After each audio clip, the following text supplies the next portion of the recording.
Hi everyone, my name is Joshua Yang, and I'm a library reference specialist at Georgia State University Library Alpharetta campus.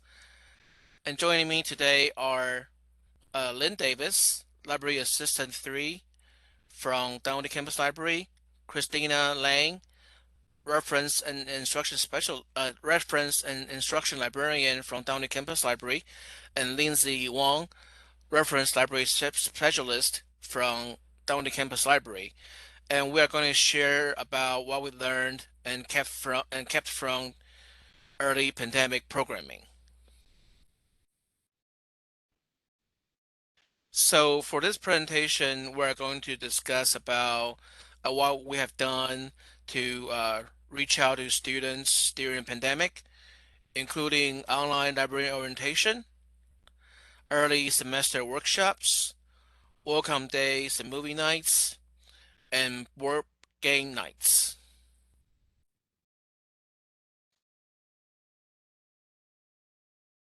Hey y'all, I'm Lindsay. Um, what my part of the presentation is, I am going to be discussing how I did library orientations online. Not only was I new to doing library orientations online, I was also very new to GSU. I just started in September, so this was new to me as well. So my main challenge was, how do you show a library's magic if the students cannot physically be there to see it? Um, Go ahead and go to the next slide.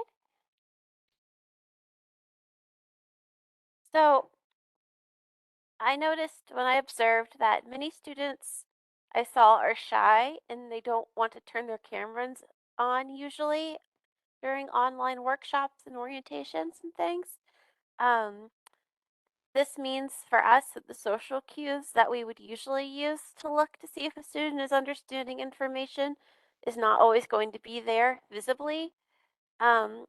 However, the solutions to this challenge I have come up with from my own observations and experience, as well as the creativity and wisdom of my other colleagues. And this is what I have learned from this as follows. Um, I learned that the online orientations, when they're being conducted on WebEx or whatever platform, are usually more of a big question and answer session with slides to keep the conversation guided in a relevant direction. Um, it's not just me merely presenting slides to a silent audience. And in this way, it was more positive. It also made me pay more attention to not only how I present information, but how I present myself virtually. I make sure my demeanor is always looking friendly since um, you can see yourself in the camera when you're teaching, which is not something you can usually do as an in-person class. Again, many times freshmen can be shy to ask questions online or in person because sometimes librarians can come off as unintentionally intimidating. So I took the fact that I could see myself while presenting as an advantage.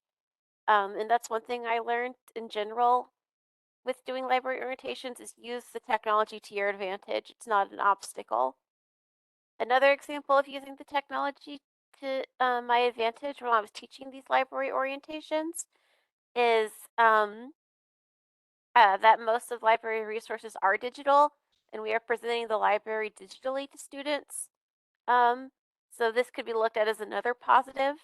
Um, so I would say encourage students to search with you as well when you're showing them how to do this with their own on their own screens, so they can actively participate with you as if they were in a classroom with you.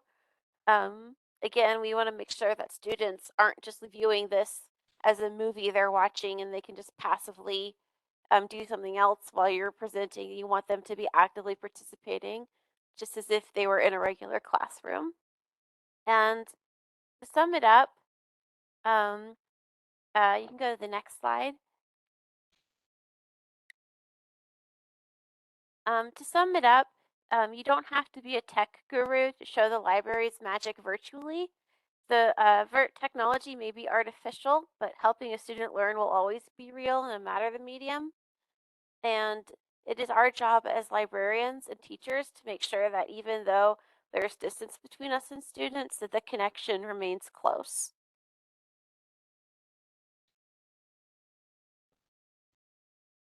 Hi, I'm Kristina, and I'm going to be talking about some of the online workshops that we did starting with the spring of 2021. So the pivot to online classes in 2020 meant everything went online in the early days of the pandemic. And at Dunwoody, we had experimented with various student success workshops pre-2020 with good turnout, but we really didn't know what to expect when we began offering them again spring 2021. And we found that an advantage of going online was that online workshops gave us opportunities to be more creative about our times and our offerings. One of my first workshops online was an introduction to the Pomodoro time management technique, and we opted to hold this at 7 p.m. And my first session had 12 attendees. This would have been amazing turnout for an in-person workshop, especially during the spring, which is not the busiest term. And it was exciting to find that starting out the semester with this type of workshop met the needs of students who might have been busy, too busy to attend during the day. In addition to trying night workshops, this is when I also began offering my most popular workshops twice, choosing either a day or a week apart so that we could reach those who might be in a Monday, Wednesday, or Tuesday, Thursday class, or have some sort of alternating time commitments along those lines.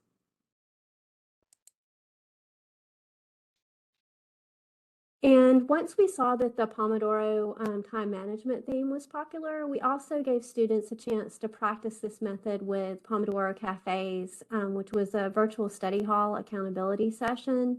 And while they weren't as popular as the actual workshop, we did have participants. So because the Pomodoro time management workshop has continued to draw attendees, we've continued to offer it, and we've added more related workshops to the lineup, like an introductory time management workshop and another one with pro tips for starting out the semester.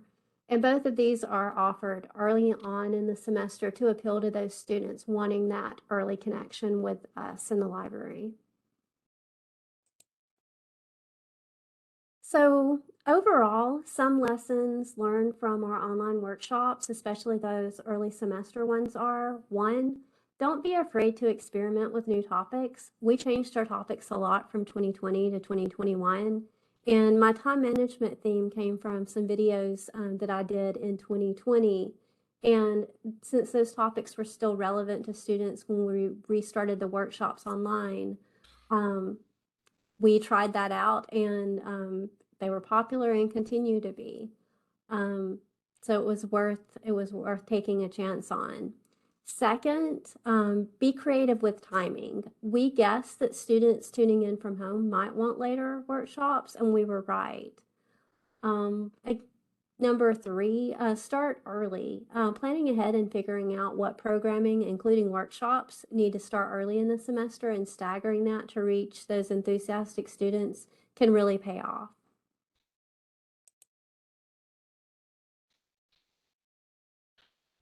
Hello, this is Joshua Yang again. So, at our Alpharetta campus library, we decided to do movie night workshops. So, what we did was we came up with a list of 10 movies, and then we let students to vote for the ones they are interested in. And then a movie was chosen based on the results, and we invite students to watch the movie from one of our online movie databases and make sure to do so before the day of the online movie night. So for the online movie night, we provided trivia questions and discussion topics for students to participate, and we provided library swags as prizes for students who answer trivia questions correctly. Yeah. Next slide, please. So normal. Also, before COVID, at Alpharetta Campus Library, we uh, host library outreach events to this very diverse student population, including dual enrollment students. And so we host outreach events based on uh, like stress relief purpose for students during midterms and final exams. And also we have workshops on how to use citation tools, and also um, how to use services provided by the library. And also because we have this collection of popular DVDs in our library, so it was a very popular attraction for students to go to find movies they like and check out and borrow and take them home. And also, um, it was a great opportunity to advertise our online movie databases to students as well, so they can find movies they want to watch, and also find movies and movie clips and documentaries they need for their class assignments as well. And because before COVID, we have always had this very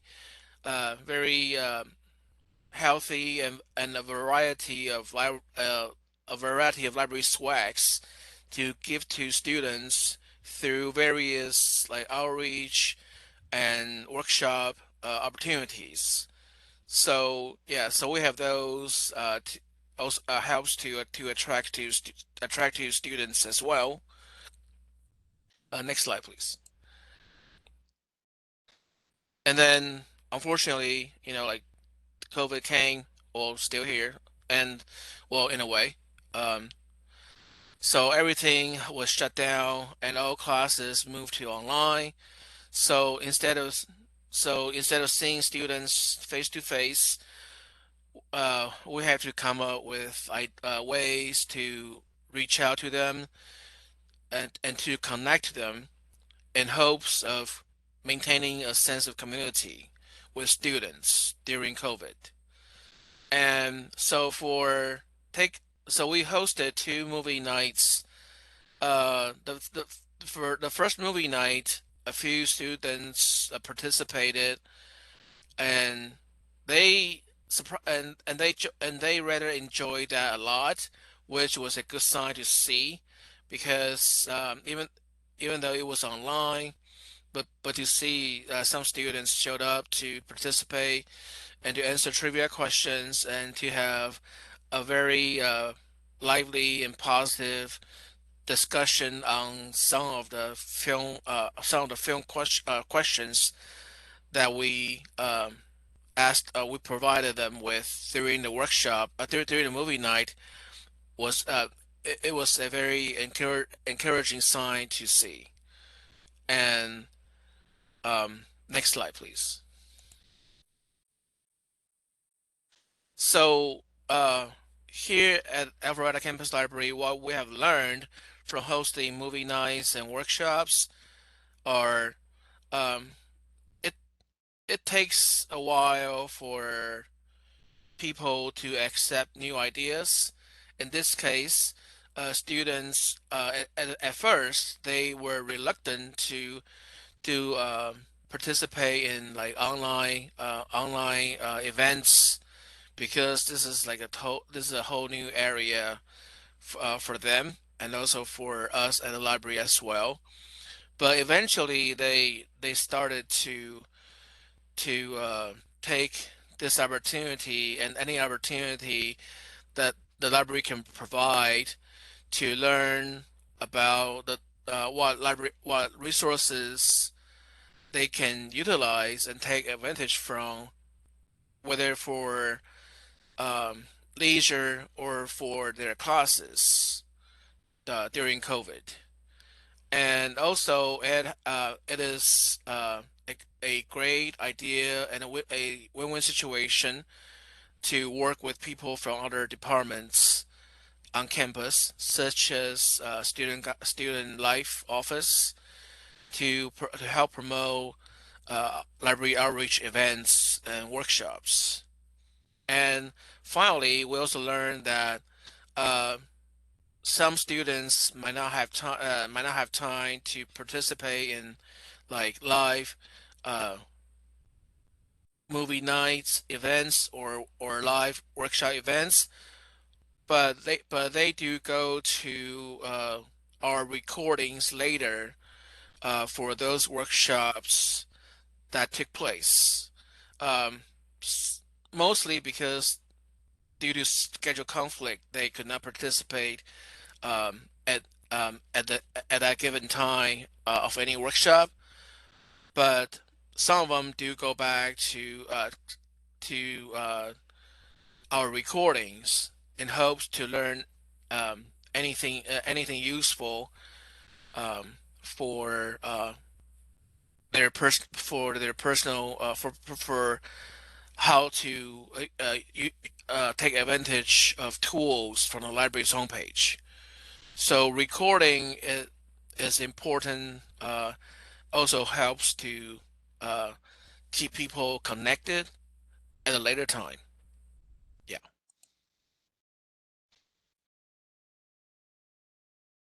Hello, I'm Lynn, and I'm going to be talking about board game events at Dunwoody.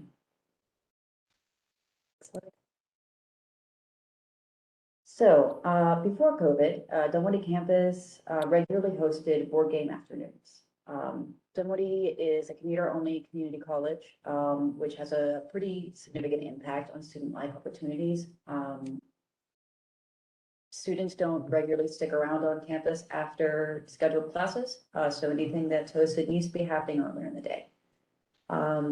We found that mid-afternoon board game events worked out really well, actually. The library has a pretty strong collection of board games, and we usually offered free popcorn, which is always popular.